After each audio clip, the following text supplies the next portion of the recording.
Hello, friends, and welcome back to r/ProRevenge. Let's start with a story in which our OP stopped being an annoying sales guy on his last day of work.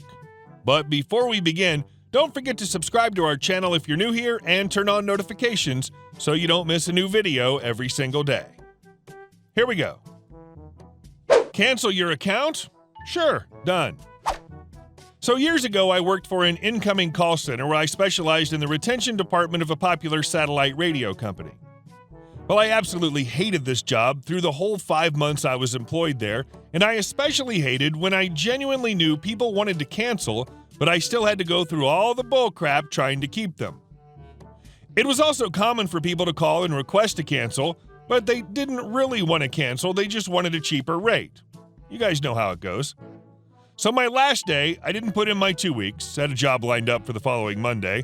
I decided that I'd go as long as I could without trying to retain any customers. It was fantastic. Every call went as follows. I would like to cancel my account. Sure, I'll process that for you right now.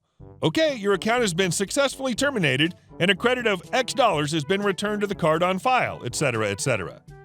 Now, the responses were the best part. Several people were like, wow, that was easy/fast. Thanks so much. But the other half of customers were dumbfounded. Whoa, that's not what I meant to do. Well, sir, you requested a cancellation, so I did that for you. Well, I didn't really want you to cancel it. I just wanted a better rate. I did what you asked. It was almost an evil satisfaction to end my short career in the call center. Definitely felt good to break the rules and not be the annoying sales guy for once. I made it 3 hours into my shift before my supervisor caught on and sent me home. And our second story. The Karen that breeds minion Karens. My grandparents immigrated to Canada from Italy in the 70s and opened up a restaurant. When they passed away, the restaurant went to my parents. Over the decades, they grew and expanded it. I've been working at the restaurant since I was 15. Over time, my parents got older and eventually retired, becoming snowbirds, go to Florida in the winters. They left the restaurant to me about a few years ago, but still retaining a small percentage ownership as an additional revenue stream along with their savings and annuities. Soon as I gained control, I pretty much modernized the old place, remodeled the restaurant, changed the logo, reached out to the local and national papers to put out ads, invited food critics, bloggers, vloggers, etc. When it gets busy, I don't just sit in the back office, I'm on the floor doing whatever needs to be done. Even if that means greeting people, bussing tables, or even mopping floors. Other nights, when we have high-profile guests or events, I'm in a blazer and am acting in charge, though. On one night, a group of 6 women walk in. 5 of them look like they're in their early 20s, and the head of the group looked like she was in her mid-20s. Best theory, she was one of the other 4 girls' older sister, or possibly an older sorority sister to incoming college freshmen, maybe. I was greeting at the door as they were walking up. Queen Bee Karen was telling the baby Karens on how this place is awesome, food's amazing, and there might even be celebrities here. When she came up to me, she told me she needed a table for 6. I replied, of course. Can I please get a name on the reservation? She looked at me and said, oh, I didn't make one, but it's okay, the owner is a personal friend of mine. He said he always has 1 or 2 tables that he keeps open for special guests and said, we can have one of those tonight. She literally picked the worst person she could possibly talk to and try this. She then went on and said out loud to one of the other girls to take a picture of me, she'll speak to the owner and make sure I'm either cleaning the toilet or fired by the end of the week. The other girls, following her lead, were like, yeah, kiss your minimum wage goodbye. I'm not sure if they were in on it with her or honestly thought she knew the owner. I had 3 options. 1, tell her I'm the owner and just call her out on all this. 2, just give her the table and let it be. 3, teach Queen Bee Karen and her little minions a lesson. I smiled at her, said, of course, ma'am, follow me, please, and I gave her one of the 3 tables we keep open in case a celebrity comes in. Happens time to time. I told her I apologize for everything, and she's right, it'd be simpler to just give her the table. I also told her that the first 3 rounds of drinks would be complimentary. I sat them down and personally served them. As they were sitting down, I told them, we do need one of your credit cards and IDs just to keep on file, and we'll give it back to you before you leave. Queen Karen gave me her cards and told the baby Karen minions that tonight was on her. They ordered their 3 rounds and still no food. They eventually called me and asked me to check on it the whole time, giving me the world's most nasty attitude since even before they ordered.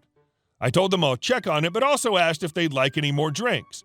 They ordered 2 more rounds by the time the appetizers arrived. At this point, they're all drunk. Having done nothing but drink on an empty stomach most of the night and only having salads after, as more food arrives, the more drinks are ordered. What these girls never realized is that they're at our VIP table, which alone cost a few thousand just to sit in. But I didn't charge them for that. What I did charge them for was all the super expensive cocktails they had throughout the whole night, except for the first 3 rounds. In addition, the table they were sitting at, as mentioned, was VIP, so the menus were a bit different. For one, they don't say prices on them, trade secret. And in addition, it had certain higher-end menu options such as white truffle, black caviar dishes, and specially imported West Coast oysters, among other things. I also overheard them say, "He's cute, but I would never date a waiter like that. He's such a pushover." There were a bunch of comments like that the whole night, so I kept on with their life lesson. By the end of the night, each girl racked up a bill in the range of $500 to $600 per girl. When I handed Queen Karen the bill of $4,232.23, with tax and tip included, of course, I've never seen anyone sober up so quickly. They then took out their phones and line by line went over everything for like the 100th time, adding everything up. Extremely rattled Queen Bee Karen simply said, "1 second, I need to use the washroom." 10 minutes later, she comes back with new makeup, obviously she's been crying, and makes up a whole story on how the food was awful, the drinks were bad, and so on, demanding that as a bare minimum, I should cut the bill in half, with the agreement the baby Karens will chip in, even though she originally told them the night would be on her. Then, as if a light bulb went off in her head, she again mentioned her relationship with the owner, as if it were to give me additional incentive to cut the bill in half. Holding back a grin at this point, I told her no. Just no, I can't change the bill. She whips out her phone and shows me a series of texts with someone called my restaurant's name owner, which pretty much I realized is what she was doing in the bathroom. Probably just changed one of the other Karen menus' contact name and deleted previous text to start this new script. I read them, then clicked on contact info and told her that's not the owner's cell number. Her reply was he has multiple phones for business and stuff. Of course you don't know all of his numbers. I remember, wow, this girl thought of everything, except I'm the actual owner. I told her, how about this? If we call him and he says that it's okay to take 50% off the bill, then I'll do it. Her reply was a yelling and screaming over the time where a few remaining customers all began to start looking, and I knew, okay, time to end this. I told her already in less accommodating voice, cut the crap, little girl. You don't know the owner. You've never been here before, and if you keep yelling, I'll call the police. My grandparents founded this restaurant. My family has been running this place for generations. I've worked here almost my entire life. I am the one and only owner of this restaurant, and I've never once seen you, heard of you, and I definitely never made a stranger I don't know and have never met before any promises. In tears, Queen Karen signed the bill, and the mini Karens took out their purses to give her whatever cash they had, which equaled maybe a couple of hundred, with the promise to pay her back more. 2 days later, a man walks into my restaurant fuming and asks one of my bartenders to speak to me. He was Queen Bee Karen's father. She was with him too, keeping her head down. I took them both to my office, showed him highlights of the security cameras, which were especially good quality of audio because they were in VIP, which is why we keep good records of, because we've had other unrelated incidents before. So I showed him most of it, their comments, their orders, their everything. When all was said and done, he stormed out with her and was screaming at her the whole time they were walking away. And our last story. It's company policy. My dad worked in pubs, taverns, and nightclubs for 20 years. And as you can imagine, has many great stories, but the one I'm about to tell is possibly one of the best. It was the early 2000s. My dad was in his late 20s working at a tavern on the wrong side of town. The tavern got robbed often, and the bottle shop connected to the tavern even more so. The people who worked there were mostly locals and were also on the sketchy side. My dad lived an hour away. Due to the constant robberies and stick-ups, it was company policy that if you're threatened by a thief with a weapon, just hand over the money. So be important. One of the employees was caught drinking the alcohol that was left at tables and benches and was punished for this, his punishment being he had the after-hours shifts for a week at the connected liquor store. One night that week, a man comes to the window and waves a shotgun in the man's face asking for money.